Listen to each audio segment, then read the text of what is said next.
Welcome to Everyone Loves Guitar, where we get to sit down and talk with interesting professional guitar players and related music industry experts. If you love playing guitar, stick around. You're in the right place.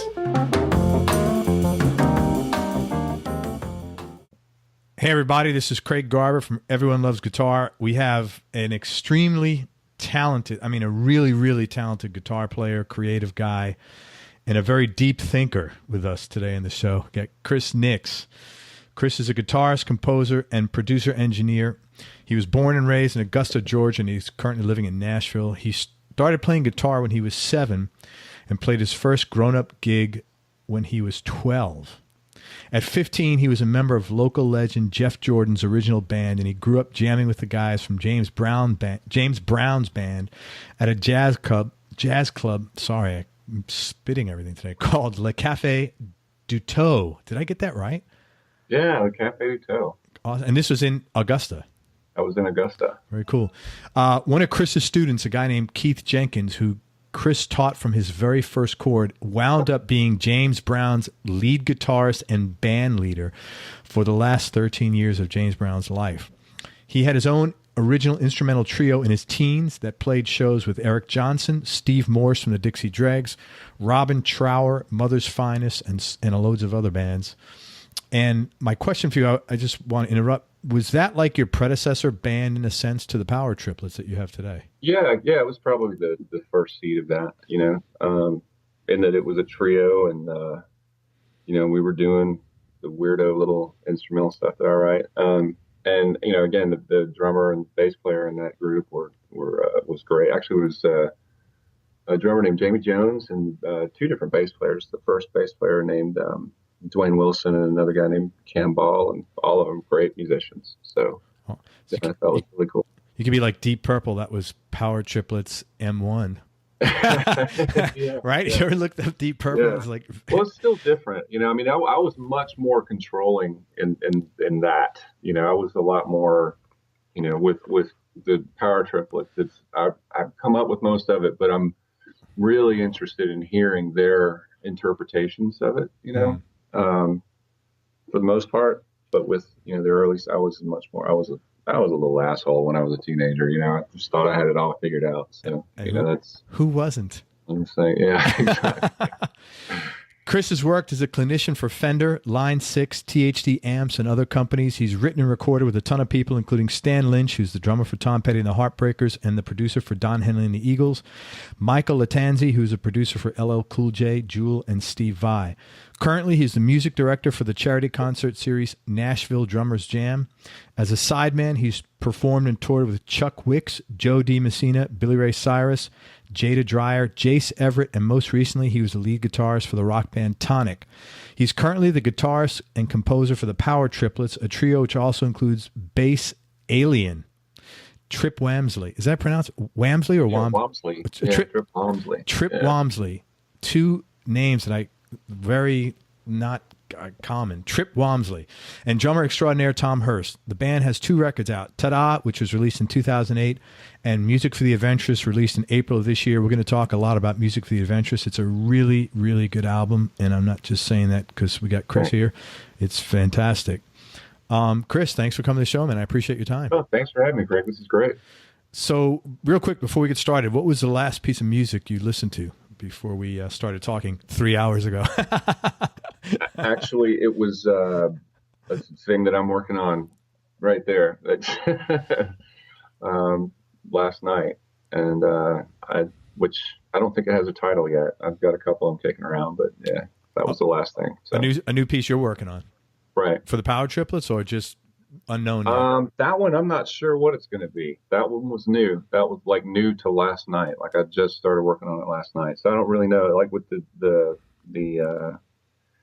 it's a weird thing. I don't really know how I've decided what I throw at them and what ends up not going that way. Because with them, everything's kind of open. Like we can do whatever, there are no rules, but, some stuff goes more with them, and some things I just hang on to until we figure out what we're going to do with it, So let me ask you this. When you're putting something like this together, so you're putting a new song together, Do you put down drum tracks and bass or just guitar? How does that work? What do you do? What's your... It varies. I mean, like there's it really, I don't know if everyone is like this, but I don't really have any kind of prejudice against any way that you can make music, like any approach. So, for example, most of what I do would be from having a guitar in my hands because I do 8 hours a day, and so I'll play something or have an idea, and then I'll play something, and then I'll, to not forget it, I'll grab my phone. Like if I'm on the road, my phone, I have to empty it every week in my computer because the little hard drive on it can't contain all this crap that I pour into it. But basically, I use the little voice memo function on it, and just record stuff to save it. Right? There's one way, and then so I have like this giant catalog of little sketches of that kind of stuff. And every now and then I'll start kind of scrolling through it and go, oh, well, that was a cool idea. I've got 5 other ideas for that, and then I'll sit down with Pro Tools and set up a click track or something, or just play into it with guitar. But then there's also, like, I'll just have an idea. If I'm home, I'll just start recording. If I know kind of what I want it to sound like, then I'll start a session and just start recording it. Most of the time with guitar first to a click, and then I'll have Tom Hurst. If it's a Power Triplets thing, I'll have Tom come in and play drums, and then we'll send that to Trip. He lives in Louisiana, so I'll send that stuff to him, and then he'll throw bass stuff at it, and then send it back, and it'll either be cool or not. It's always cool, but whether it's right is, up for question. So, that, and then it's funny because every record we've done, everything we've ever recorded together, there's always an argument over who gets to track last, who gets to be the last person to add their parts, because as we're passing it around and getting everyone added on it and doing things, it starts to become more interactive. Like we start playing together more, like we start reacting to what someone else did and, accenting to that or whatever. And, the first record was a lot like that. This last one we did, Tom and I recorded a few things together, where, I just set an amp up in the other room, and he was out in the main live room, and, we would track at the same time. We did a couple of things that way, but yeah, for the most part, but the writing thing, going back to that, it varies. I have, I use Finale, and I write a lot of orchestral scores, or big band parts or whatever. And I'll just sit down and write with that without an instrument, like if I'm working on a 25-piece orchestra thing right now, that, I just put in notes, and that's it. But so wait a minute. You where did that number come from? You said you're working on it. Is there a standard for orchestra of 25 pieces, or why not 26 pieces? It depends. I mean, because I don't know. It depends on what kind of voicing you want for what it is you're hearing in your head and what you want out of it. If you want it to sound like the theme from Star Wars, the opening fanfare and everything, then you have to have 105 to 125 piece orchestra, in a giant hall. And that's what gives you that big, everything sounds massive kind of sound. 25 piece is that, but shrunken down to more specific instruments, and you have less doubling of instruments. Because if you got a 125 piece orchestra, you probably have 15 violins, which is a very different sound from 4 violins, and because you have a lot more doubling of parts, whereas with 25 piece orchestra, there's a little bit more of an individuality to each instrument, and the voicing becomes more specific to that, and less doubling of parts. I don't know. It's hard to. There are differences, and but what kind of depends on the type of thing you're doing. What genre is that music that you're writing this thing in? Like, what would that be? I don't know. I mean, I'm the worst person to ask about that with the stuff I do, because I really don't. You could call it classical, but there's the semantic part of me that's like, well, classical was all written in the classic period, so I don't know. I mean, it's just polyphonic music for orchestra. There's That sounds like an album from like the '60s, doesn't it? Like, didn't you see an album cover in the '60s? You know, enigmatic, whatever. Yeah, you know, enigmatic rhythms from beyond yeah, the polyphonic. escape of the Yeah, dragon. right. Yeah, Yeah, that's yeah, yeah. That like was a Jethro Tull record, wasn't it? it was what? That wasn't that a Jethro Tull record? No, yeah, no, but couldn't you see like what do they call it? Like a cocktail lounge, polyphonic music from an cocktail lounge, and you'd have a guy with a martini and an olive on the front cover. Yeah. That's just like really funny. Yeah, exactly. Well, I want to talk about your background, but just while we're on this topic, what genre would you classify the last album, Music for the Adventurous? I mean, I like to think of it as rock, but it's. I think that's kind of the easiest thing to call it. Everything else is. There are a lot of elements of a lot of things. It's kind of all over the place. But really, the three of us are rockers. That.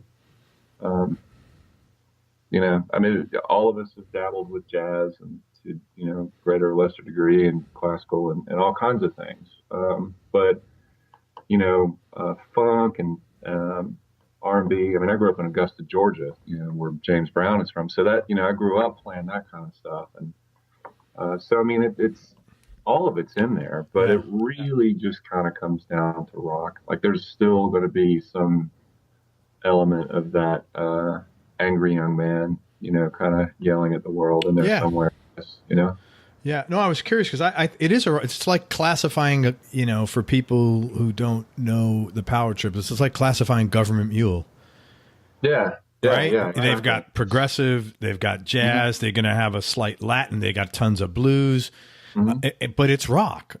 I mean, it is, but it all comes down to basically it's rock. Yeah. I mean, that's, and I think that's a good thing. I don't really like subcategories. Don't do much for me because it's, man, that gets a little too, it boxes you in too much. You know what I mean? Like, if you just, it's music. We make music, and most of it tends to be more rock, but there are all kinds of things in there. I mean, it's,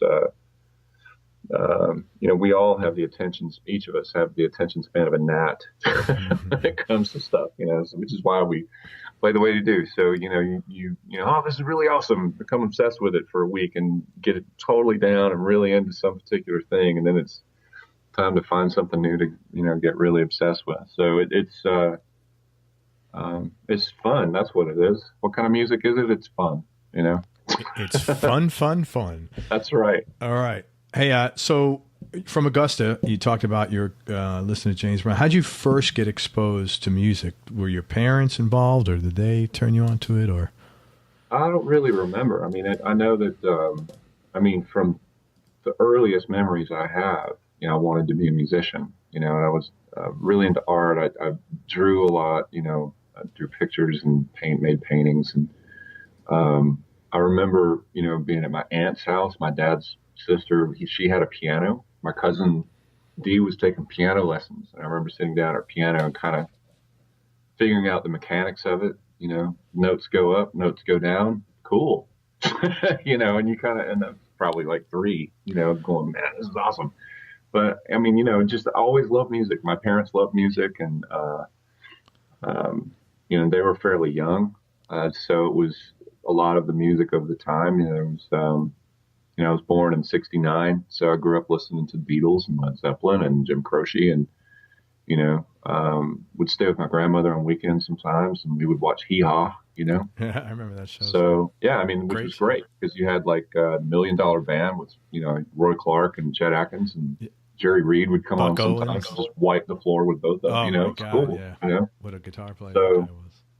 Yeah, right. So yeah, I mean, it was just kind of all over the place, and and then the funk soul thing, like Augusta is, that's a greasy town, man. It's you go anywhere down there. There's a church around the corner from my house, little house I grew up in on Satcher Boulevard. It was a little, black church. It was white church, white building with a bunch of black people in it, and they were getting down every Wednesday night. It was just fantastic, and. So, I mean, really early, all that shit was just kind of everywhere. Yeah. And always and super into it. It was never just like a passing interest. To me, it was just the most fascinating thing, like, I could see, I have perfect pitch. So it was all colors flying everywhere, so it was like this total sensory overload of, magic. I always thought that music is the closest thing to magic being real that there is in real life. Well, if you have perfect pitch, you're looking at music in a totally different, and you're feeling music in a totally different way than the average person as well. Well, yeah, I think because it is a sensory, all of your senses are kind of involved. Purely. It's always, it's not just the sound, it's the color and the tactile nature of it. Oh yeah. That's why some things you listen to grab you by the throat and other things make you want to vomit, It's very, very sensory. So what was your childhood like growing up there? Oh, it was great. My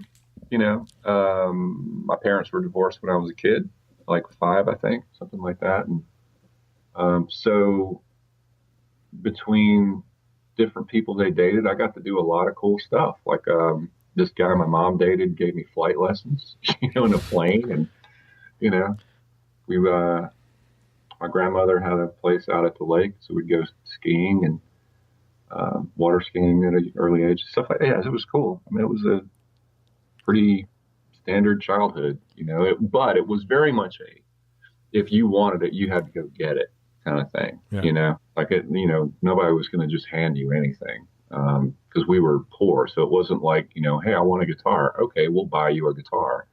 Hey, I want a guitar. Okay, well then here's a lawnmower.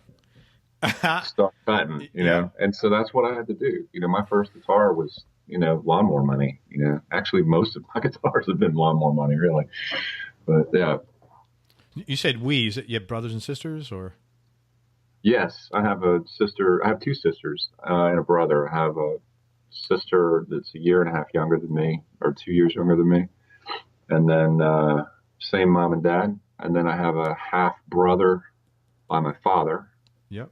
I guess that would be a paternal half brother, who's 10 years younger than me. And then a maternal half sister who's almost 20 years younger than me. So, oh, wow. Yeah, she's great, actually. That's awesome. I never grew up with sisters, man. And I always envied my friends that had sisters because they were able to talk to women like so much easier. Yeah.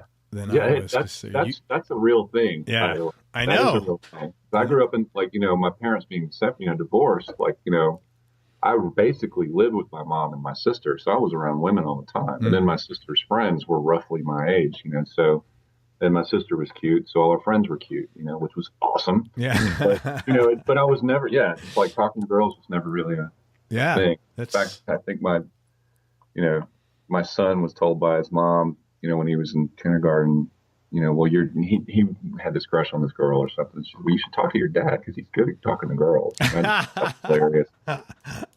So yeah, I'm just all kinds of awesome. Just ask you, but you said you said you knew you wanted to be a musician from like the word go, pretty much. Yeah.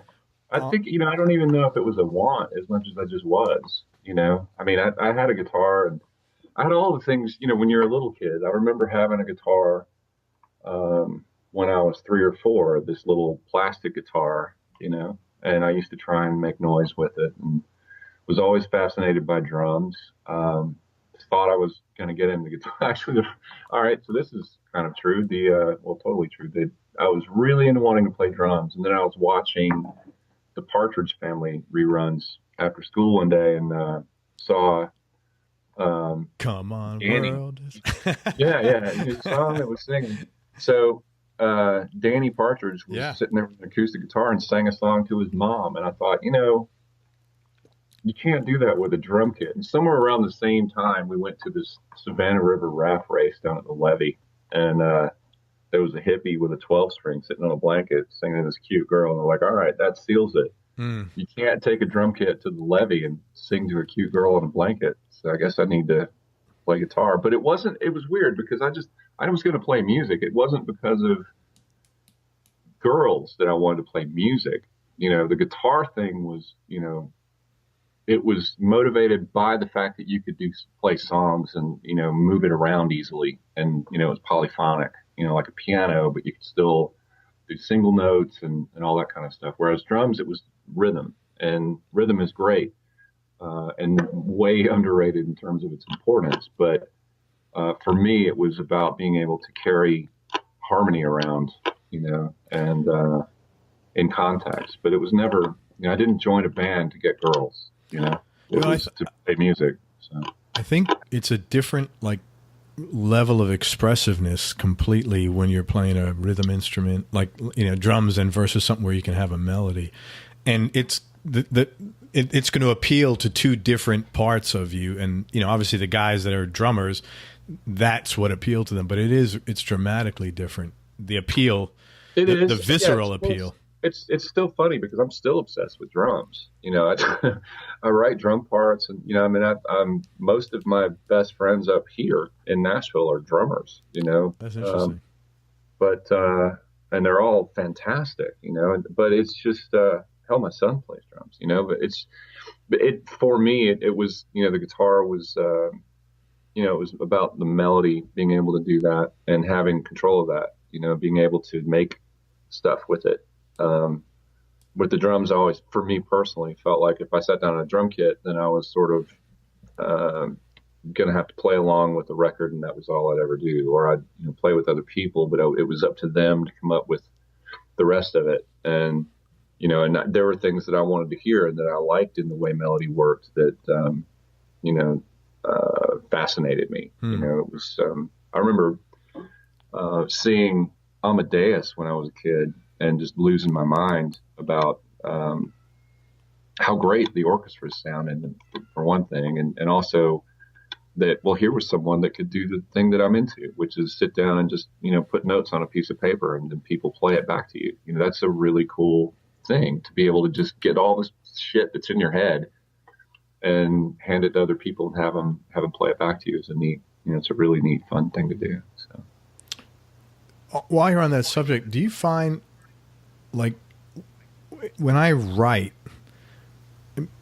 add copy and text like that, I always find writing is easy, but it's the editing where the blood comes out of your veins. Is it the same when you're putting music together? Yeah, it depends.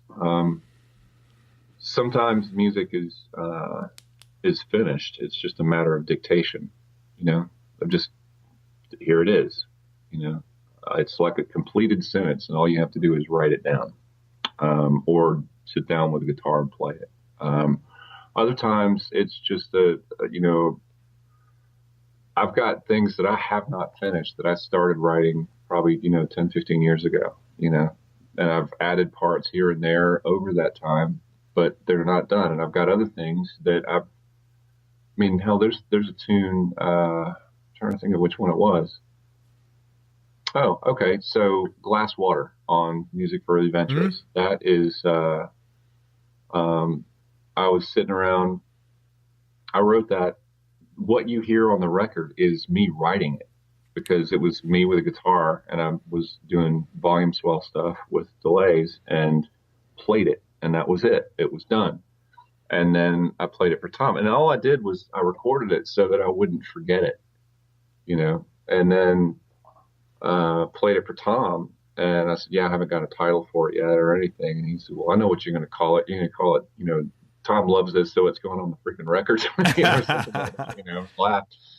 And, the more I listened to it, the more, wanted to include some kind of cool sort of landscape of drums and bass, and, with the way they do their unique playing. And so, that was one of those things, like what's on the record is the first time I played it, like I wrote it, I sat down, came up with the idea, hit record, played it front to back, and it was done. So that took me, what's the tune, like 3.5 minutes long, 4 minutes or something. So it took me 5.5 minutes to do it from the point that I had the idea to it was finished and ready to be pressed, Yeah.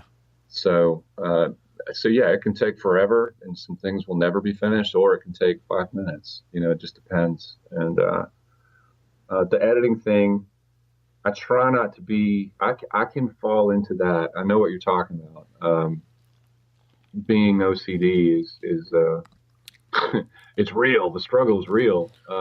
It's really tough to not edit yourself into oblivion, though. And so I have to. That's why I put time limits on projects. Like with Music for the Adventurous, I started on it in the middle of November with it in mind that December 31st was the deadline. And it was completely arbitrary deadline. Sure. There was no reason that it had to be done other than just boom, that's the deadline, And it's to keep me from, I would still be here working on it, Yeah. I would still be editing. I'd still be recording, retracking things and, whatever, because I will do that. But that's one of Tom's many functions in the band, is to save me from myself with stuff like that. And he does, and it's great. That's good. Sounds like you need to keep him close by, man. Yeah, I do keep him close by at all times. Yeah, like when I write, I'm not really OCD, but it's like for me anyway, when I write, it's almost like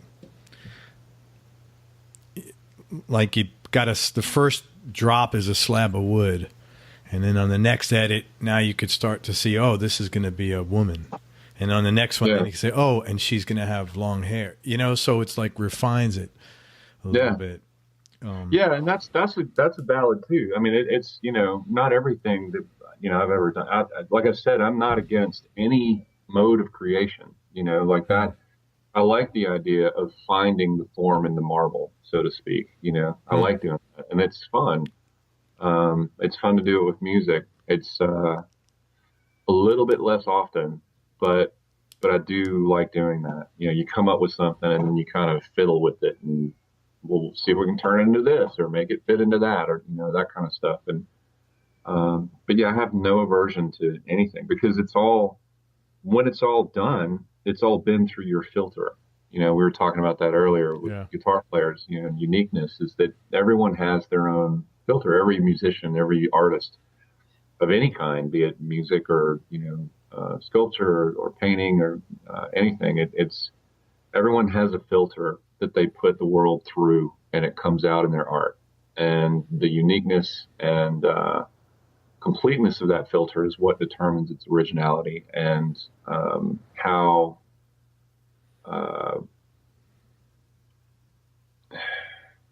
I don't really know how to put it other than just how complete it is. That's really the only way I know how to say it. I just, the fully formed chunk of art, it happens because of someone's taking in the world and then pouring it back out through their filter, and that gives it its unique flavor, So let me ask you this. This is normally a question I'd ask in the back end of the interview when we talk about more personal stuff, but you're talking about filters. I think everybody has their own filter that they view the world through in general. What would you say your filter is? Like, what's your, what is your vetting process just for the day to day, not even musically? Like, what's the filter that you're looking for things? As weird, not weird, let's put it this way, as ordinary as this answer sounds, honesty, I mean, it is looking at things for what they are and observing them in a way that's objective. And by things, I mean things, people, places, all of that. I try, I mean, I fail just like everyone, I try to be objective about things and not,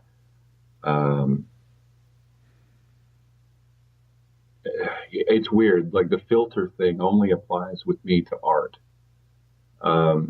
Interesting. When it comes to real life and when it comes to business and when it comes to dealing with people and relationships, it's about what is actually there and what is in front of you, that can be objectively quantified, measured. So it's a very different mindset altogether. Actually. Yeah, no, I can get, that's because, and this, I'm not like blowing smoke. Your intellectual capacity as you view music is probably so high that it's not that you're not smart when you're doing other stuff, but you know what I'm saying? Well, but you understand what I'm saying. I think it's your capacity to process that is not on the same level as most people. You're looking at things like genius viewpoint. I don't, you know what I'm saying, right? Well, yeah, but I mean, yeah, but it's, the thing about that though is that doesn't make anything that I do or say or observe or whatever any more or less valid than anyone else, unless you're Sure. talking about, unless you get into specifics, Yeah. if you want to, get into something that I like it, it's something that's kind of strange now is that, it used to be a little more acceptable to recognize when something was outside of your expertise. And I think it's become more of a trend now for people to not want to accept when something isn't within their wheelhouse, and Oh, really? you mean music? You notice that? Well, no, but I mean, No, I mean in general, like really like politics. Everyone's a political genius. Everyone's an expert. Yeah. Everybody's got an opinion. Yeah, like everything in general. I think that if you get into specifics about something that you're an expert at, then yeah, maybe the point you're making has more validity than someone that knows nothing about what you're talking. But so I mean, when we're talking about music and that kind of thing, and you're talking about what makes an artist tick, or what if something qualifies as unique and doesn't have precedent and precedence in something, it's not borrowed from someone else or whatever, then yeah, I could probably speak pretty intelligently to that. But when it comes to other things, there are other people that are probably more qualified, and that's fine, But anyway, the larger point is that I don't think that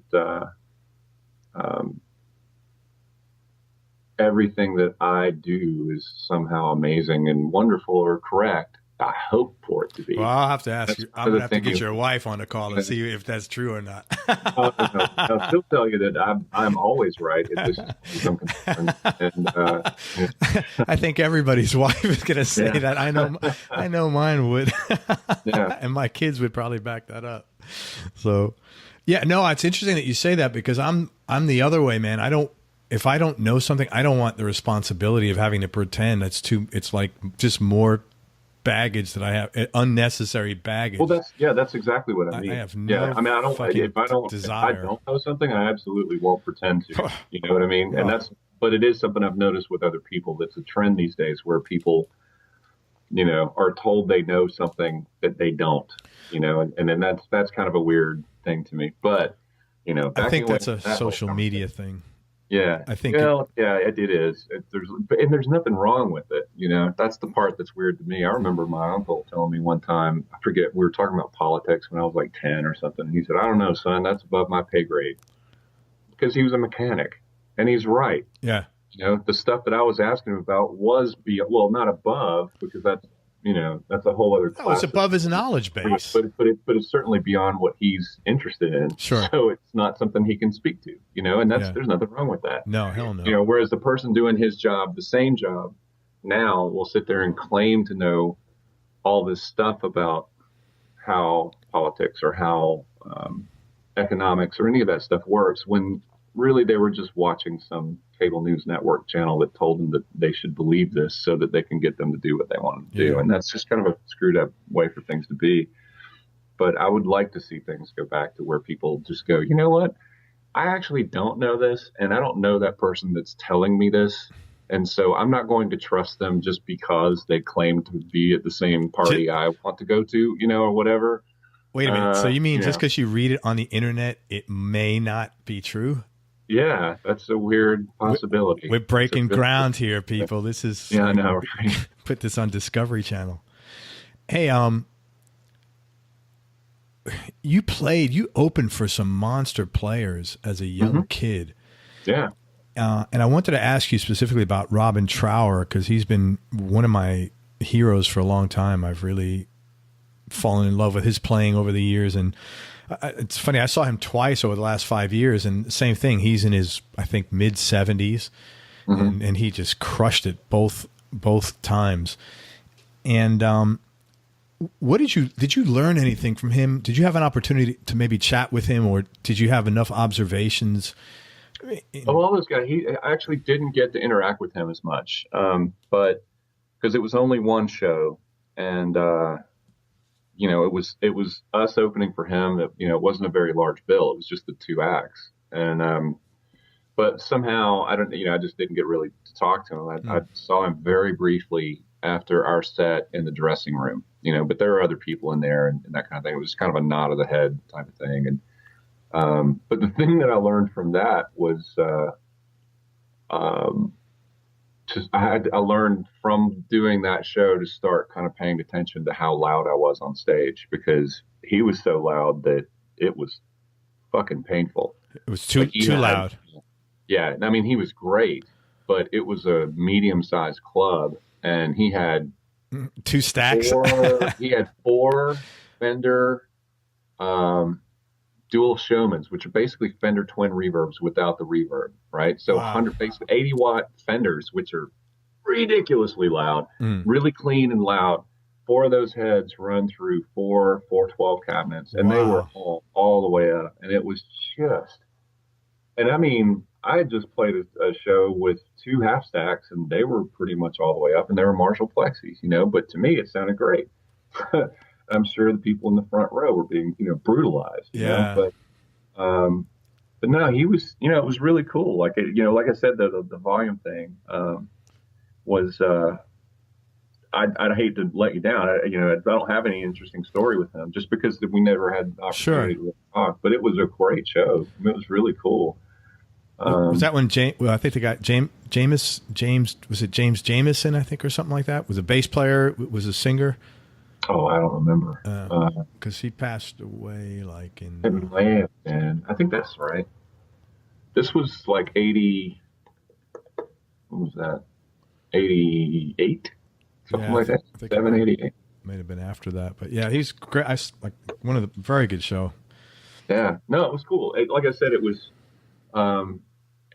I was also like 16, 17 years old, so like my memory of it is fairly cloudy. But it was...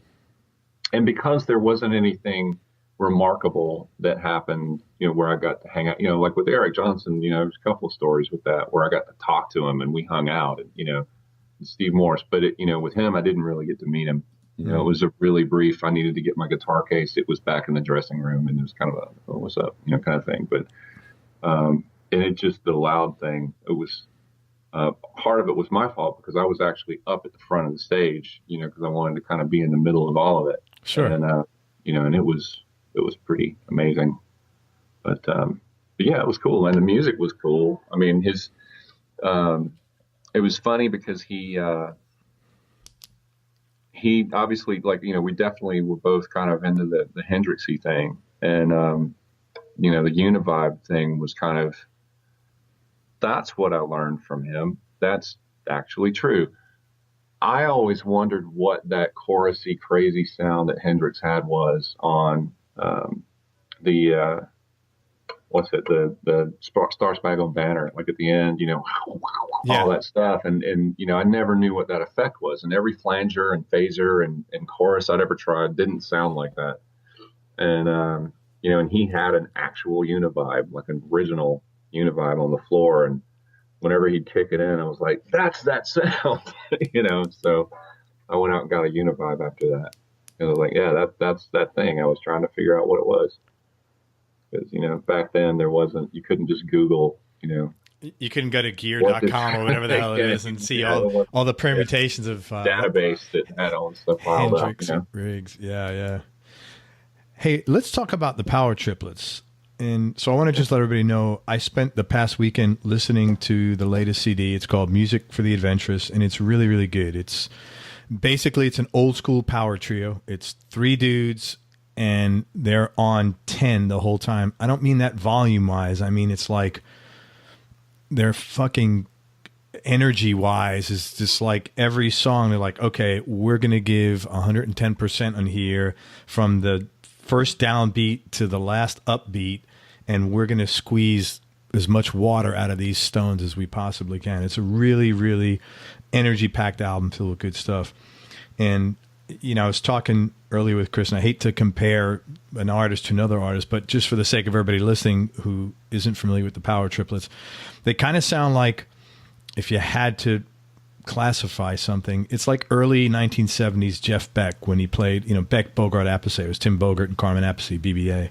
And, if you like that kind of stuff, you will love the Power Triplets. It's really, really good. So let's talk about that. You said, I had a question, how long did it take to record that album? But I think you said you started mid-November and you finished 6 weeks later, December.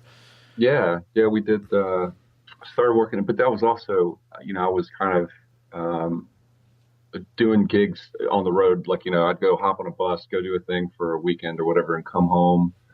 And then Monday through Wednesday, work on it. And then you'd be gone, that kind of thing. So it was basically from mid-November until December 31st was the last. I was finished mixing it December 31st. And then now I mastered it here. And I did that, I want to say the second week of January. Finished up all the mastering and everything. So. And I would assume, I don't know you real well, but I'm getting a feel for you the last couple hours you've been talking, that when you were working on it, it was almost like a 24/7 project outside of, going to the bathroom and go to the gym, maybe. Yeah. It really was. Yeah. And I wasn't going to the gym at the time. Like, I was just doing that. It was, Yeah. I've got a very comfy couch over my window in my studio that, I slept on during that month and a half, where it was, I would come in here and work, and then, when I got tired, I'd lay down and go to sleep for a couple of hours, and I'd wake up and work some more. And, there's a lot more stuff. There are a few more things that got put down then that, we'll get around to or whatever. But that was really the gist of it. I mean, it took about a month and a half, something like that. That's awesome, man. Were you the primary writer or the sole writer? Yes. Or? Yeah. Yeah. Yeah. With this group, I tend to be. Trip throws some stuff in, and what I really like doing is, it's a funny thing when we get together and do gigs. I want to do an album, and I've told them this, and then they're into it. But I want to do a record that's just like sound check. I don't even know what, maybe just call it sound check jams or something. But because every time we get together and play, if we do a show, then during sound check, one of us will start doing something, and everyone jumps in, and and 6.5, 7 minutes later, there's this thing that just happened that was really, really cool, and not in the meandering, jammy, we don't know what we're doing kind of way, like in a real, everyone's on point and being sensitive to what is happening and what other people are doing, and listening and being creative and making things in the moment that are pretty magical. There are a couple of things that I can still like almost hear in my head, but not well enough to probably go back and do it again. From years ago, like playing in Louisiana, at Tripp's hometown, we did this show, and I remember the sound check there. There were probably 3 things we did during sound check that were like, golly, this was great. So, it's just really cool. Everyone's really creative. So generally I'll come up with whatever the, initial thing is. Tripp's got a couple of tunes. He did a couple of tunes on the first record, and he and I write together real well. I've got a file in there of just every time he's here, because he stays with me when he's in town. And so that's basically, as soon as he gets here, we come up here and just start fooling around and coming up with stuff. And we've got hours of noodles, hours and hours of piles of noodles. So good stuff, man. So in the song Glass Water, there's some really nice synthesizer work, and I was curious, was that you as well, or? Oh, no, there's no synth on that. That's all just guitar, bass, and drums. Wait a minute. So there was how did you get that sound? Was it like what effects pedals did you use? Because there's something in there that sounds just like towards the back end of the song. Yeah, it's just guitar. I ran this guitar, actually, this Sunburst Strat, yeah, beautiful. Into a volume pedal, into an API preamp, and then I ran that preamp out to this rack of delays that I have, and I've got them panned in different places, and that kind of thing. And so it's just volume swells, just chords into some delays. Wow. That's amazing, man. That's really surprising. That sounds great. Oh, thanks. Yeah, that's cool. Cool What do you stuff. like? Sorry. What do you like most about the record? You personally, because I know you're probably a harsh critic of yourself, but I know you got to know it's a great, or it's a. I don't know. I mean, my favorite thing is the first. I like all of it, which is weird because I'm not one to really like stuff that I do for very long. Mm-hmm. And it's been a while since I've listened to it, so I'll probably listen to it now and hate it. But every time I pop it in, and the first pickup and hits of Jet Set Fallacy kick in, I'm just like, oh yeah, we're in. That's This a is great it, opening. and it's just kind of, that groove kicks in, and I dig that, and because it's for me, like, because it's not a whole bunch of stuff, it flows well from front to back, so it's fun to listen to without ever feeling like it's a drag, like I'm having to weed my way through this or whatever, that's probably my favorite aspect about it, is that it's not a chore to listen to, Oh, not by any stretch of the Just me imagination. anyway. You've had a very robust career, but if you could give advice to your younger self, what advice would you have given?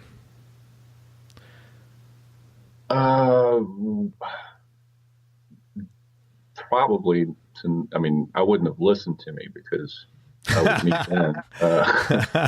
But probably don't take things quite so seriously, and get over the fear of asking for money or being hesitant to talk about money. I always had this hang up with that. I always, my family, there was always sort of a reserved thing about most of my family where, you didn't really talk too much about money because no one had any, so it was always weird to me when I had to have business conversations with people when I was a teenager. That was always a strange, really uncomfortable thing. And there's no reason to be. It's just money. You can either come to an agreement and make it work or you can't. And that's fine. It doesn't mean that you always hear, it's not personal, it's just business. But, when it comes to talking about whether or not you're going to work together and make the money work, it really is just business. You can still be friends. You can really still be friends, and I didn't quite understand that when I was younger. So I think I've heard sort of similar things, not from that exact question, but I think in the music industry, it's fairly common because in a way, especially as a younger artist, it's almost predatory in a sense. And maybe it doesn't mean to be predatory, but it's like the carrot is out here and some guy is holding it, and not knowing that it's okay if it doesn't work out. Right. It's very intimidating, and you're sitting there and you're 20 years old or however old, and you say, man, there's 100 of me lined up. And it's hard to, I think it's very hard to, at that age, to have the coping skills and the wisdom to recognize that. Yeah. Well, the one thing I was good at was walking away. What I wasn't good at was negotiating, was being able to understand that, if, like, I didn't realize that if you could walk away, if you're willing to walk away, if you could say no, then you can also ask for what you want. I was good at the walking away part. I just wasn't aware of how to ask for what I wanted without it being weird for me. And then I did it, but it was just always really uncomfortable, and there was never any reason to feel that way. Yeah, like you didn't realize there was another option. Like, it wasn't just take it or walk away. It was, option C was, negotiate, come to an agreement that makes sense for you. Yeah. Yeah. And not get wound up, like, that was the thing, is that I didn't understand that, it really isn't personal. Yeah. It's just, I had a conversation with someone I work with not long ago, in the last year or so, about money. And, he was like, well, we've never really talked about money because it had always gone through the management. In this particular case, we were going to be handling things a different way. Anyway, long story short, I said, here's the thing. We'll just talk about it, and either it'll work or it won't. We'll still be friends afterwards. And Yeah. Either way is okay. Yeah. And it's not really, it's just money. We'll either do it or we won't. It's not a big deal. It Sure. doesn't have to, so that's probably the biggest thing was, just to be smarter about that. I mean, I made some really, I hesitate to call them stupid decisions. I mean, everyone makes stupid decisions when you're a teenager, but I made some dramatic decisions when I was really young that could have been more that were the right thing was behind it. The right motivation was behind various decisions that were made, but it would have been easier to have known that, it's weird. I always think about like, well, this question is kind of a funny one because I've had this asked before, and people talk about it all the time. It's not an unusual thing, but the most common thing to say would be, well, I'd go back and say, well, move. Like, you're in Augusta, you've gotten what you can get out of being from Augusta is great, but it's not a business, not a music business town. Go to a music business town. But you did. I did, but not until way later in life, Right. And so that thing, but then I think about it, and it's like, yeah, but I wouldn't have the life that I have now. And I like the life that I have now. Yeah. I love my wife. I love my kid. I love my friends. I love where I am. I like being able to do what I do. I don't need to, what's going to happen if I go to a music town when I'm 18 or whatever, instead of now, or whenever I did, well, let's see, you break through, you get a coke habit, and you die a young death. I don't want to do that. Not that I would have done it. I've never been a drug user, so it's not really a thing for me. But so that was a joke. But seriously, thinking back on it, I wasn't ready to be who I am and move to a music town. Right. That's kind of a strange statement, but it is No, true. I don't think so. I could have moved to a town and worked, but as a guitarist, but I wasn't ready to go and you have to know people.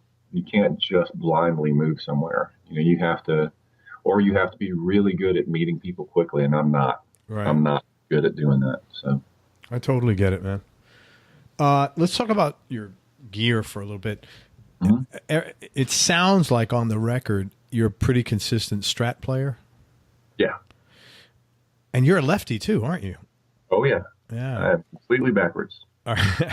Do you have a lot? Do you always play a Strat, or do you have other guitars you go to once in a while? More common than not. Tons of guitars,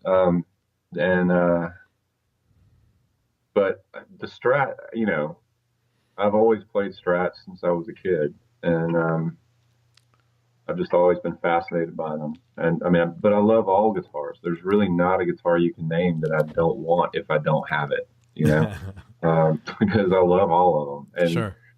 Love the sounds you can get out of all of them. For me, the Strat is just more of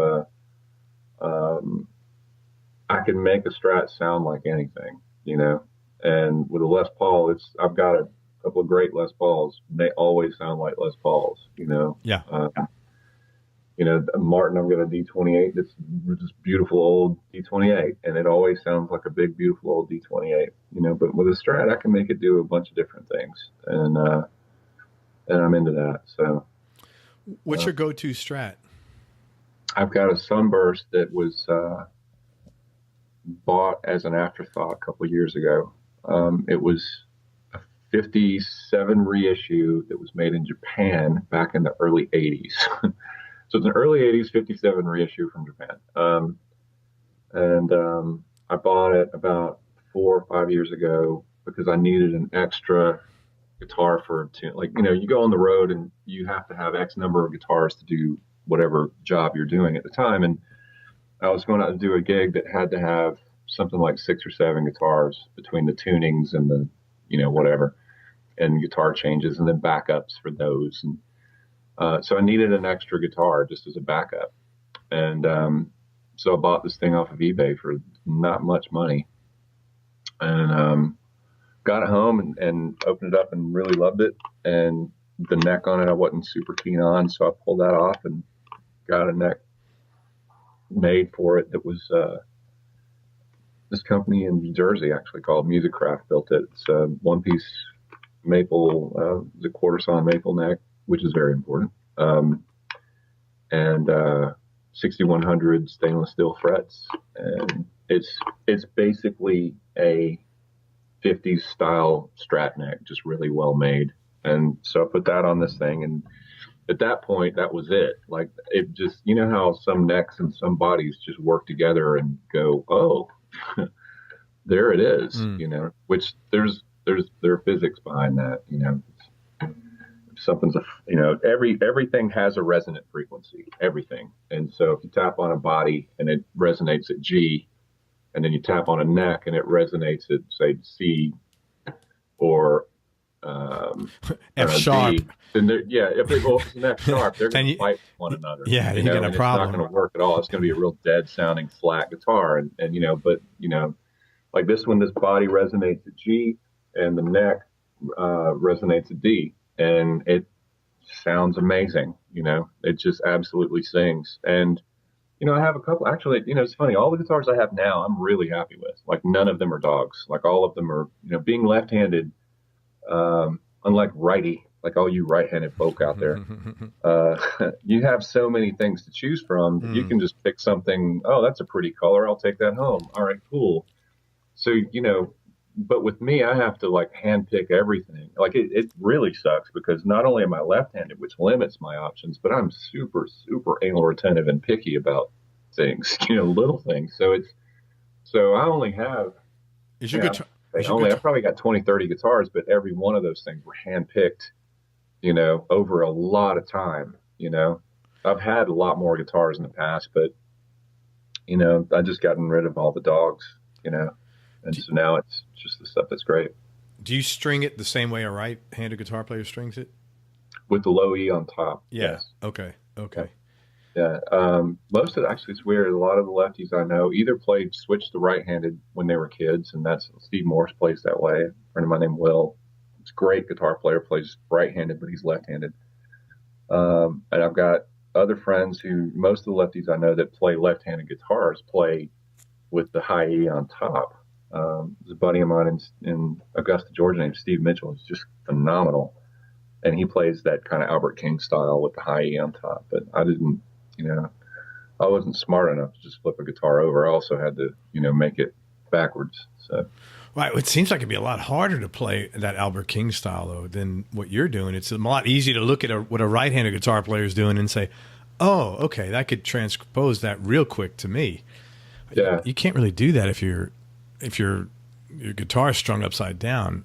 Yeah, I guess if you're using your eyes on it, then yeah. I mean, it's I don't know. The way Steve told me was that he said, well, it's just that was what was there. You know what I mean? It's like, you know, you learned it the way it was, and so that's what he did. And you know, so it wasn't like, I mean, if you don't know any other way, and that's how you learned it, then that's how it is. Yeah, that's your frame. That's your anchor, your frame of reference. Right. I think I saw Doyle Bramhall II in concert. Like, he plays that way. Yeah, he's got the play on top. Yeah, he great guitar player, man. I saw him. When him and Charlie Sexton both. Yes. And all that. Yeah. So okay, your Sunburst 57 reissue made in the 80s in Japan. What are your two other, your top three that you have?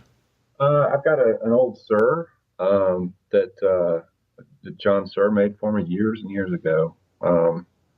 The finish is coming off. I mean, this thing's been beaten to death, but I used it for most of the first record, actually, for the first Power Triplets record. It's this kind of multicolored finish, and it's kind of, I told him I wanted a black base coat, and then take candy apple red and what was it, ocean turquoise and metallic silver, and just throw it at it. And so that's what we did, and it turned out really cool.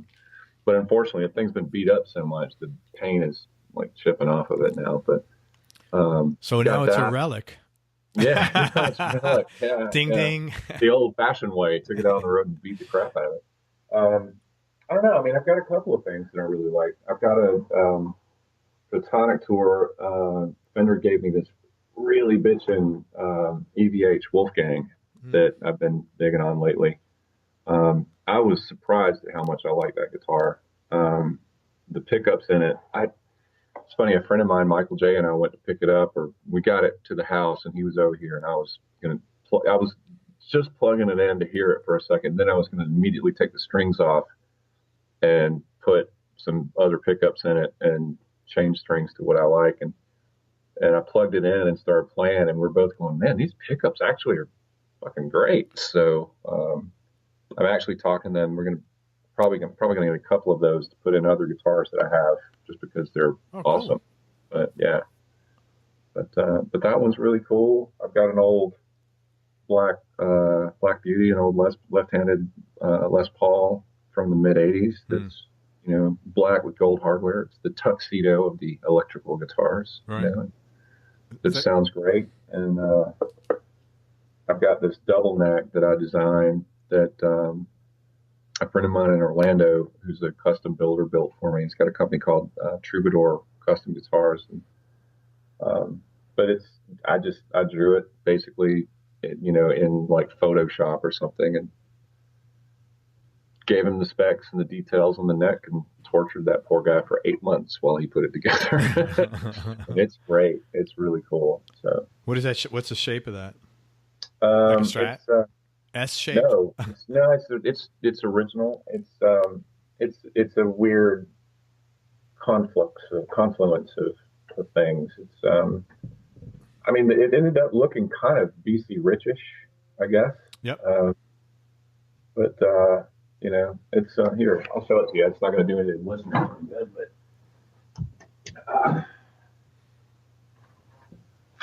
but it's this. Oh wow! So okay. So it's a double neck. That's wow. Okay, so let me describe this. So at the top, it looks like the Ibanez guitars with the handles, except it's not a handle. It's just 3 holes.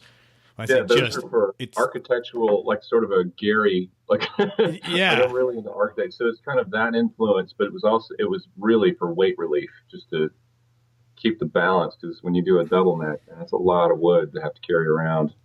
Is that ebony fretboard? It's what's it called? Zircotes, which is sort of a form of ebony. Yeah. Okay, and it's got the top. It looks like a 12-string on top and 12-string on the bottom, or 12-string on the top. I can't really see. 6 on the 12-string on top, and then 6 on the bottom with a Bigsby. Yeah. Wow, and you got multiple. Doesn't help with the weight at all. Yeah, and you got multiple switches on there, and this is way above my pay grade to operate something like that. That's like, for me, that would be like going from my F-150 to a rocket ship. Yeah, actually, the switching's not so bad. If you think you got a master volume. Mm-hmm. I don't like separate volumes I don't do the da thing or whatever. So I like one volume for the whole guitar, and then a tone control. Right. And then I've got the 3-way for these pickups on the bottom neck. Mm-hmm. And this switch is smaller so that I don't hit it accidentally. And that switch is a 3-way between these 2 pickups. Okay. Then I've just got the, neck selector. So I can have top neck, both, and then bottom. Okay. And it's back here, so I can kind of just hit it with my hand while I'm playing. And Gotcha. switch over stuff. So yeah, it's cool. So it's not too fancy. What does that thing weigh? Just under 12 pounds. That's a lot of hardware, to be carrying around your neck. Holy shit! It's actually, my Les Paul weighs 9.5, so it's it's not that much more than that black Les Paul. No, but 3 pounds is it's like you have a MacBook Air that's a pound, and then you pick one up that's 3 pounds, and all of a sudden, like, whoa, this is really heavy. This has got some chunk to it. Yeah. Oh, I know. Oh man, that's the funny thing is that Les Paul, it sounds amazing. It's not that much heavier than another guitar that I have, the other Les Paul actually, but it is just heavy enough, like just enough heavier. Maybe it's a half a pound or a pound heavier, and it's just enough that it's like, oh, this might be too much. Yeah, yeah, I feel that. Boy, it sounds good. So, I know you're really into tone. Do you have different influences, like people that you've been influenced by, for tone versus for technique? I mean, yeah, it's kind of everything. I mean, honestly, there are guys like, Eric Johnson and Alan Holsworth that I've always loved their tone, and Ty Tabor for King's X, another one that I love their tone, and Sonny Landreth, all those guys. To me, there's something about them all that I find appealing, and it's not that they sound alike at all, but there is something to me that's sort of common. There's like this cool mid-range. You hear all the notes, you know. So it was, man, you know, I love Eddie Van Halen too, you know, and he's got a very different sound from any of those guys. So I mean, I just love guitars. I love the sound of them, and it depends on the music and what you're doing as to what the tone is what the appropriate tone is gonna be for it or whatever, you know. And I mean, it's I don't know. That's a good question. It's also very difficult to answer. You know, I don't really know that there's any one influence. You know, I get inspired by a lot of things. But you know, and then it gets into that thing of what you can actually get your hands on, you know. You know, like I said, we were broke growing up, so there wasn't like I didn't get to go through the tone tasting thing that a lot of people did. You know, I'm just go buy this amp this week and try that and see if that's what I like. You know, I mean, my first amp was my first real amp I bought when I was 12 from a neighbor, and it just happened to be, because he didn't know what it was. I didn't either at the time, but it was a blonde Tolex Bassman from 1962 with the cap. Oh, wow. So that's like a Marshall Plexi, basically, isn't it? Yeah. And, well, no, this was the black bass, you know, which is a little different from the Plexi circuit. This was like the basically like a concert or a pro or you know, like a super reverb head basically. And then but I didn't know what it was, and so I used that thing for about a year with a tube screamer, and the only reason I had a tube screamer was in TSO 808, because when I went to the store that day with my, you know, $50 to buy a distortion pedal, that was the distortion pedal they had. You know, it wasn't like it was like, you know, I was some wise beyond my years tone connoisseur. I'm going to go to an 808 and play through a black bass Bassman, you know, whatever. No, that's just what I happened into, you know. And then, but now when I hooked them up and started playing, it was like, now this sounds right. The piece of crap amp I had before that was some little practice thing, some little PV backstage or something, you know. And it was horrible. But then when I plugged into that, it was like, well, now this is a man's game right here. This is a whole different thing. This is a man's game. I like that. Yeah. This is a man's game. Yeah. Yeah. So it's all over the place. Sorry.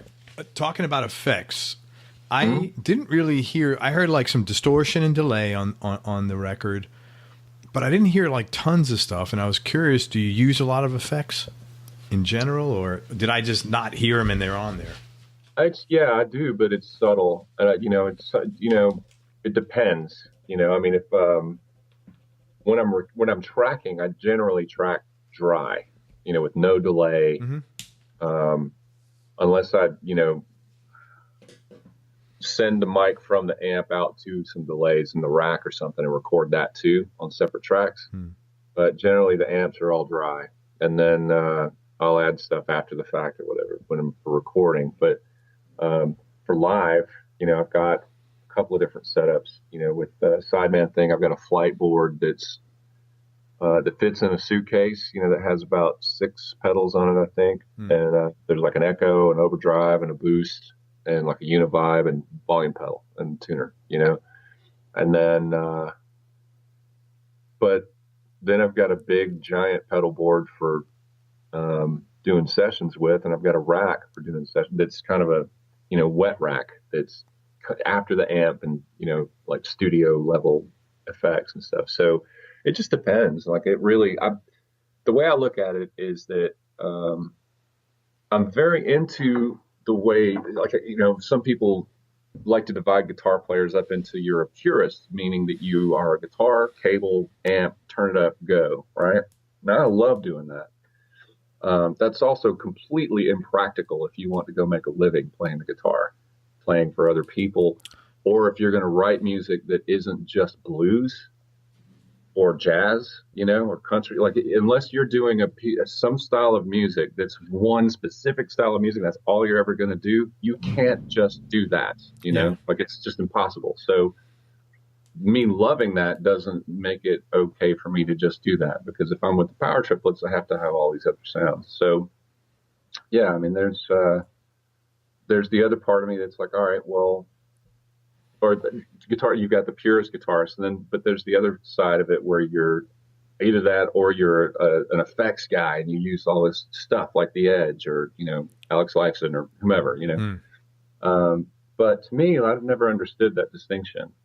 I mean, you sit me down with an old deluxe, in a telly, and I can play all day, and it'll be fun. It'll be great, and can do whatever.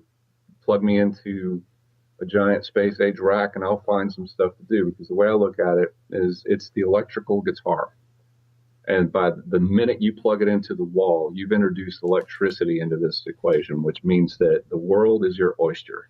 Right. I mean, Jimi Hendrix had the most high-tech rig you could buy, or that you couldn't even buy. Some of that stuff was custom made for him by Roger Mayer back in the day. And, he's considered kind of purist now, Strat, fuzz space, Deja Vibe, wah-wah, Marshall stack. Right. Sounds pretty basic, but back then that was space age. Yeah. And I mean, so what that tells you is that if he had access to all the toys that we have access to now, don't think for a second that he wouldn't be experimenting with every one of them that he could get his hands on. Absolutely. So, that's how I kind of look at it. It's like, man, it's music. You know what I mean? Like, let's have fun with this. Electric guitar, plug it in. Let's do it. The music you play in the Power Triplets, is that the music that you would enjoy playing in your free time most, or at that point in time when you made that record, that was what you were liking? I don't know. I mean, it's the music that I made when we did it. And when we played a few shows with the stuff from that record, and it's a blast to play live. Gypsy Blues is one of the most fun tunes to play, because it's the way we play it live now versus what's on the record. It's the same exact tune, but we go so far with it now that it's really open to interpretation. So we interpret the shit out of it every time we play it. But, I love playing that stuff. Yeah, I mean, if I had the choice to do that every day versus, playing with someone else for money, then yeah, I'd play this. But if I was only ever allowed to play this music for the rest of my life, I'd go nuts. I have to be able to do something else too, Sure. Move on, even with this band, play different music, find some new music to, write some new music to play for the next thing and keep moving forward, Totally got it. What's the happiest time in your life been so far? I hope it's now. It's probably now, I mean, it's I've got no complaints. Awesome. And I had a question, single or married, but you're married, I think, right? Yes. How long have you been married? Almost 11 years. Awesome. Like in a couple of weeks. I have to change that question, because no one gets married anymore. So I got to just say, are you single or are you in a relationship? I have to do that. No, seriously, because you never know, I don't care, but I asked that to somebody the other day, and they were looking at me like, well, I'm living with someone, I'm afraid to tell you that. And I could give a shit, so no. That's the funniest thing about it, is that both Liz and I, we married each other because it was the two of us. If it had been anyone else, we wouldn't have gotten married. Mm-hmm. I was married once before her, and to an amazing woman who's still one of my best friends, and that didn't work. And so I was like, all right, well, I just am not going to get married. Right. And then right after I got divorced, I met Liz, and my ex-wife met this guy that she's still married to this day. We got married within a month of each other, about a year after we got divorced. So it's this really weird twist of fate thing, but both of us are super happy, all four of us, in fact. And, we have to be, because we're raising a kid together, you know, so, and it's great. And we all very much enjoy each other's company and sense of humor and all those things. And it's really cool. And everyone thinks it's so incredibly weird that, no, I think it's great. Have a good relationship with your ex-wife and her husband. My husband-in-law is what I call him. Yeah, but because usually if communication isn't working when you're married, generally that doesn't improve after you get divorced, you know? Well, yeah, no, I get it. Yeah. I've, you know, as a kid, been through enough divorces from my parents, so I Yeah. saw that in action. But I think that probably affected the way I approached it too. You know, like growing up, being a child of divorce and then multiple divorces subsequent to my actual parents' divorce.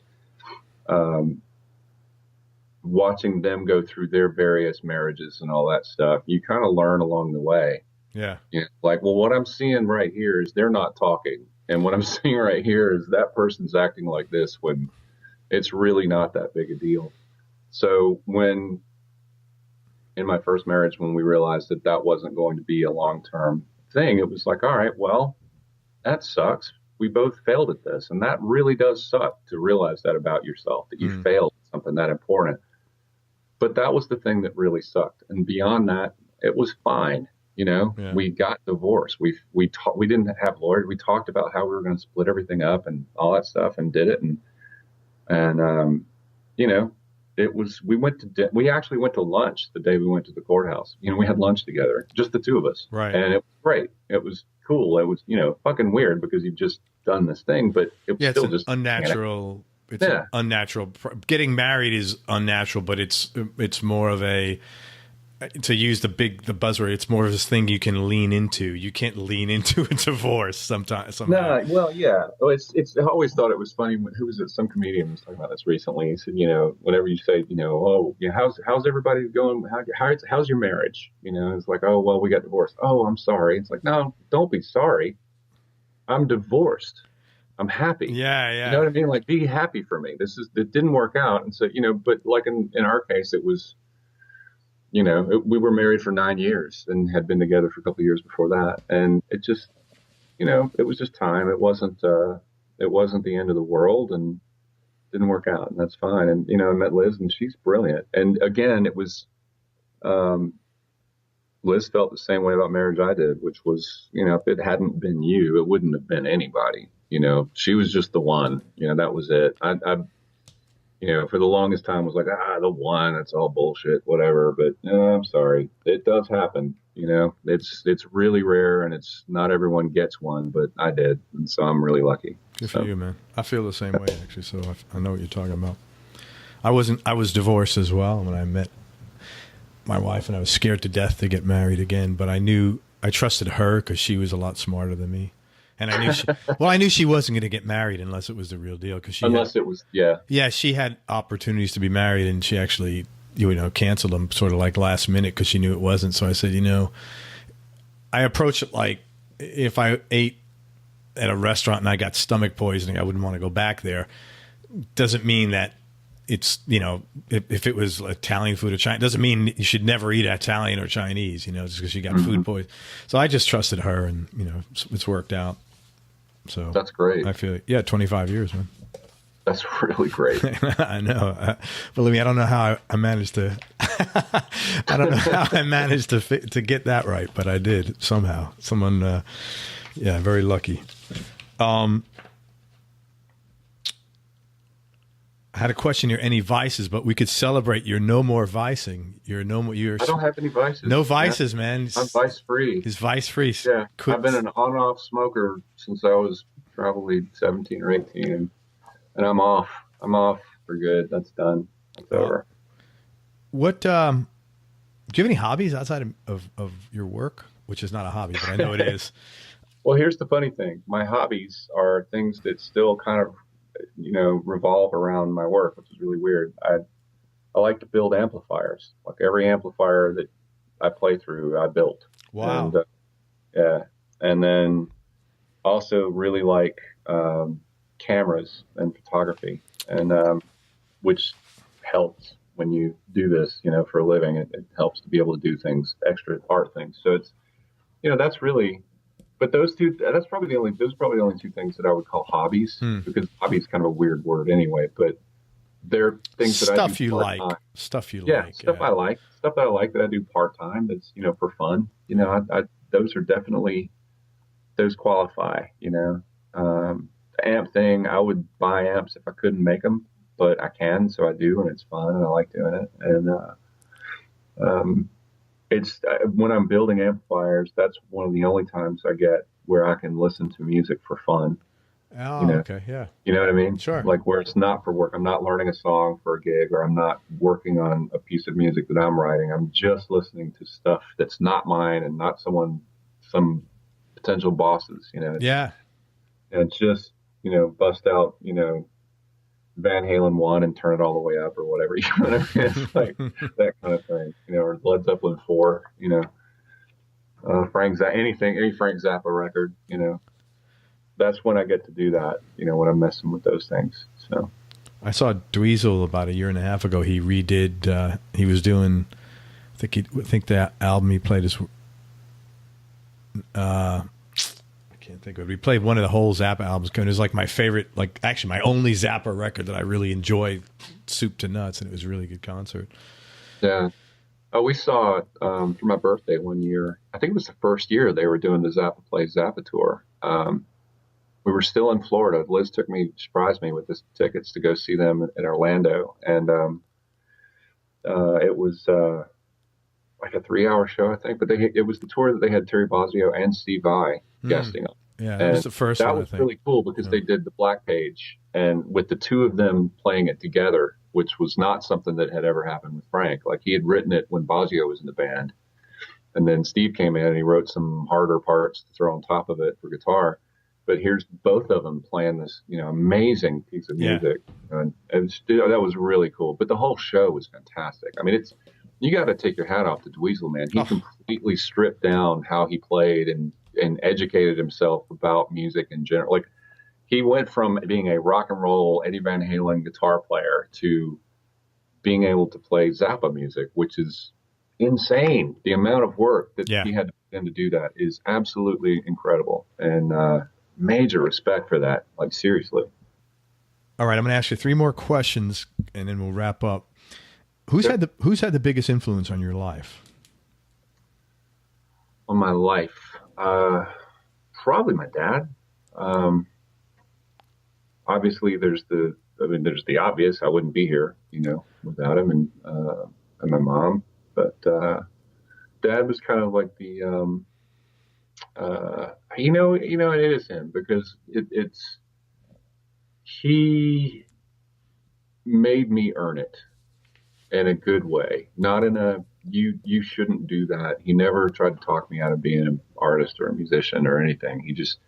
But he made me earn it, and he pushed me, which was good. Like he didn't push me to practice. He didn't, it was never that kind of thing. It was more just he pushed me by, it's like this, I don't know how to explain it, but it's almost like a pushing by not doing anything. Like I said, every guitar and every piece of gear I've ever had was, I had to go get, I had to work it out, there was never any, I'm not going to hold you back. He never tried to hold me back. He never, told me what to do or not to do. But it was never I'm just going to give this to you, and because of that, there's no right or wrong way for anyone. There's different things work for different people, but that works for me. I think whether he was wise enough to really know that was the right thing to do with me, I don't know.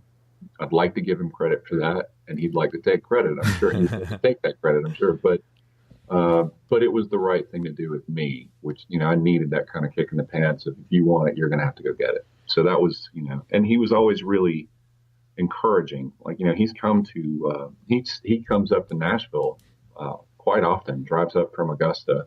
It's about a 6-hour drive to come to shows and stuff every now and then. That's awesome. Hang out, just to do that. And we do the Drummers Jam, the Nashville Drummers Jam. I remember, I think there was the one we did for Neil Peart. I had to play like 24 Rush songs, which I'd never done before. And so that was interesting. But at the end of the night, it was like a 3-hour show. At the end of the night, I look out in the audience and he just suddenly appears walking up towards the stage. And I had no idea he was even coming up. My wife had known it. They kept it secret. And they, my partners for the show knew about it to get him in and get him tickets or whatever. And so it was, but no one told me. It was amazing. And so he's come to all of them since then. And You know, we did the Van Halen one. You know, Alex Van Halen sends his drum kit to us to use, and Eddie sends his guitars and amps.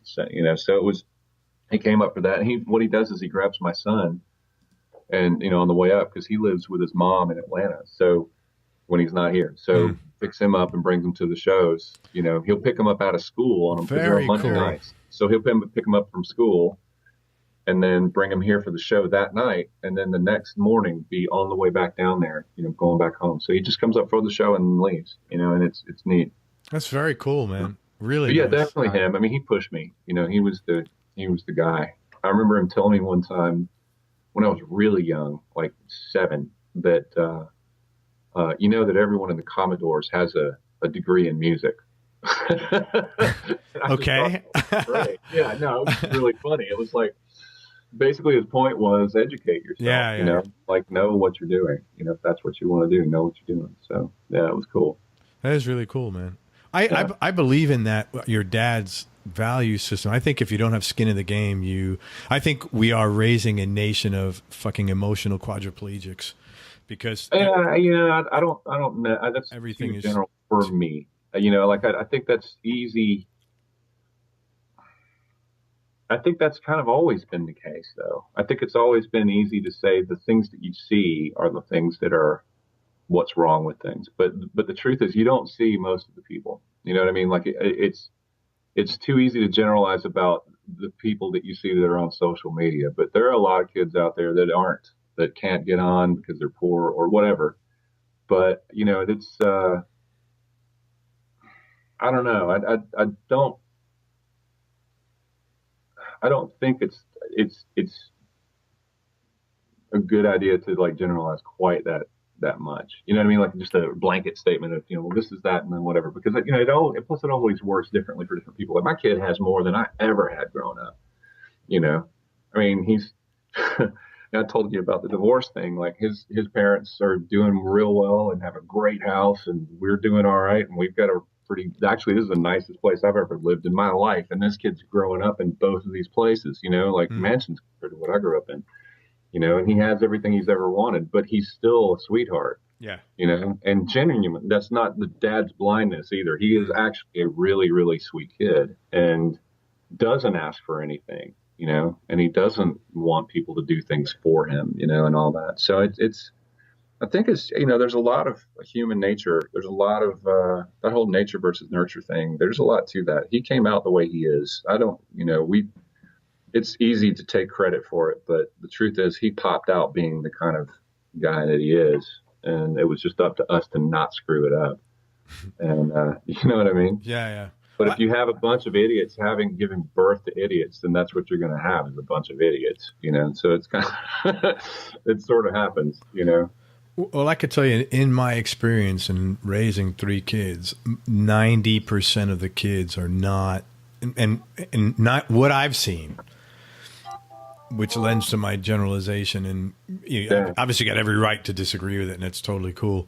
What I've seen is nobody gives the kids that incentive to. I mean, I was the only guy literally with all 3 of my kids that didn't buy them a car. The only dad.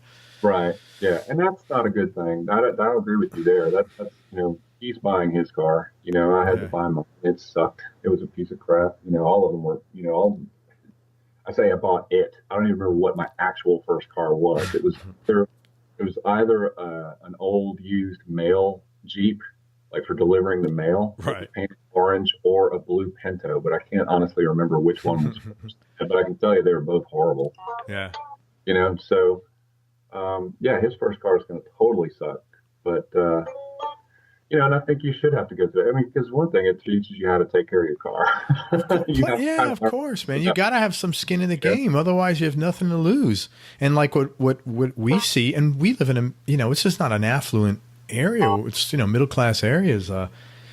You know, kids get cars and they break them, and then the parents replace them. You know, they crash them, and then they got another one. You know, I don't want my baby to have no car. Well, wait a minute, he just crashed it. There's got to be some. Yeah, he's got to assume some consequence. You know, I mean, what's his incentive not to crash the next one? And then they do wind up doing that. So I don't know.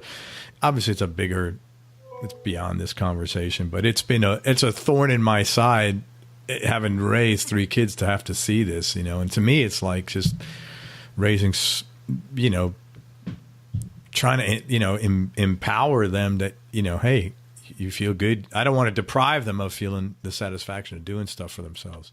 Right. Yeah. Well, I was curious with Jade, kind of how, how the kind of very different upbringing he's had from me, how that was going to affect, his outlook on things. And it's really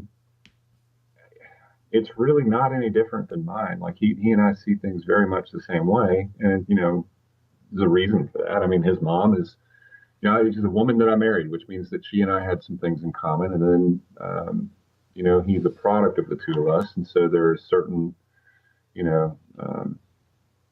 things firing in his brain naturally, and then he's around it from both of us. And then we married people that were like-minded. So there's that. But there's also, he just naturally doesn't want a lot. The things he wants, he focuses on and he goes after, and he doesn't want help with it. And I think that's just I think there are people that just have that in their personality from the genetic level. There's just a point where, you, in his case, he's got my stubborn, uncompromising thing, and which terrifies me. It's the only thing about him that scares me. It's just that, I just wanted a nice little B, an average B student, that, like, okay, cool, kind of go through life and be cool. But no, he's got to be a little hard-headed asshole like his dad. So, that's going to be interesting, but, we'll see. 2 more questions. What's the most embarrassing thing that's ever happened to you on stage or in the studio? If you have an incident. I don't know. Embarrassing. Or maybe nothing. Yeah. I don't really know if there's an embarrassing. A cool thing was recently played the Grand Ole Opry, and my grandmother was super into Whispering Bill Anderson, and I got a chance to talk to him before the show, and he was hosting that night. Very cool. Yeah, and after, like, we played our 2 songs, and as I'm walking across the stage, he walks up to the mic and he goes, "Well, folks, all I can tell you is you can never trust the left-handed guitar player." And I just thought that was awesome. This is on the air, And I was like, man, if my grandmother were alive, that is cute, man. That's cool. Yeah. Last question, Chris, and I really appreciate your time. What's your definition of happiness? Being alive. I mean, really. And I know that's, again, it sounds very ordinary, but every day above ground is a good day. So it means you've cheated death. What is the Game of Thrones thing? Not today. I don't know. I didn't watch that show. Yeah, it's what do you say? What do you say to death? Not today. Yeah, I like that. So yeah, being alive. That's it. Well, hey man, I can't thank you enough for your time. Let's talk about your record. Everybody, you should check out Chris Nix and Music for the Adventurous. The name of his band is the Power Triplets, and you can get his CD on iTunes or on CD Baby. CD Baby is actually a cool place to buy music if you've never done it before. Again, the album is Music for the Adventurous, and the name of the band is Power Triplets. Chris, I really appreciate you spending all this time with us. We spent a bunch of time talking before. I feel like, we need to go have dinner and drinks now. I know, right? I'm gonna need a shower after this. But yeah, no, it's good, man. I appreciate what you're doing with all this, and I agree with you. Everyone should love guitar. Guitar is fantastic. Man. It's awesome. It sure is. All right, everybody. Thank you so much for listening. I hope you enjoyed this interview. Thanks so much again to Chris Nix for spending all his time with us. And go to everyonelovesguitar.com. Sign up and get notified about future episodes, along with some other cool new things we'll be doing for guitar players. Now, be nice, go play your guitar, and have fun. Until next time, I'm out. Peace, all. We hope you enjoyed this show. If you did, subscribe to the Everyone Loves Guitar podcast, and you can do this online at everyonelovesguitar.com or on iTunes. And if you like the show, please leave us a 5-star positive review. The more 5-star reviews we get, the higher our show ranks, and higher rankings mean we get to continue speaking with cool, interesting guests on our show. We'll see you on the next episode, and until then, keep playing your guitar and have fun making music.